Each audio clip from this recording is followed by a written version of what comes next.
So before I begin this review, I just want to say that my review for To Where and Back Again will take place on October 22nd, just to give those people enough time to have seen the episodes, for those of those that are avoiding spoilers and all that. And it'll be the same with Top Bolt, so just wanted to make that clear. I'm putting up the reactions a lot earlier when they come out over here in the UK, but as for the reviews, they'll go up when they come out in the US, just so I give everyone a chance to have seen the episodes. Anyway, on to this week's episode. So, Apple Bloom is caught in a lie about delivering cider instead of Zap Apple Jam to Filthy Rich, and AJ scolds her about how lies can lead to lots of trouble. Applejack knows this through personal experience, which leads to an embarrassing story back to when AJ and Big Mac were youngsters. Back then, Applejack was a compulsive liar, and Big Mac was very talkative and valued brawn over brains. This makes sense in a way because what we were as teenagers could be vastly different to what you are now if you happen to be an adult.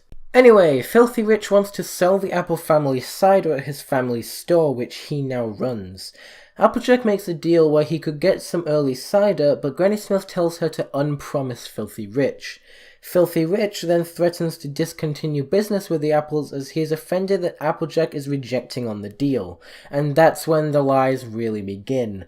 Applejack lies about Granny being sick and then has to tell another lie after another so that Filthy Rich and then his fiancée Spoiled Milk doesn't discover the truth about Granny.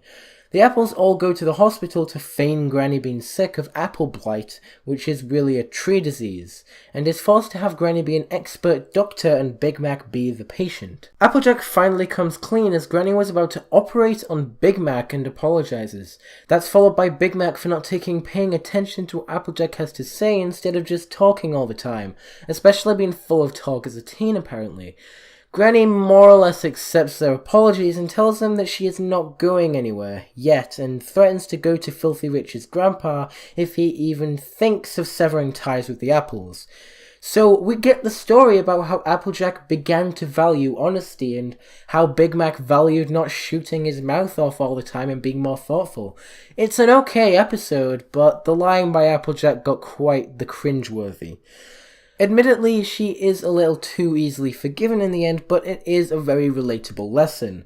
The sight of a teenage Applejack and Big Mac are interesting, but it's not that outstanding. Plus, it confirms that in the MLP universe, the ponies are much older than their Equestria Girls counterparts, and the age difference between Applejack and Apple Bloom is much larger in the pony universe.